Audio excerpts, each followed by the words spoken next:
Rapid River to Gladstone. It might be the prettiest trail I've ever seen. I bet we saw 10 or 15 deer. It's just beautiful. It's like windy, curvy.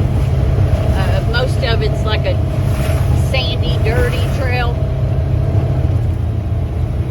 Except this part. Except this part. I'll show you the rest in a minute.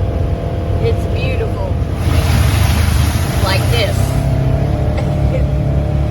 That part back there was like going beside a residential area, I guess. It's almost like they just made it to connect it to the town.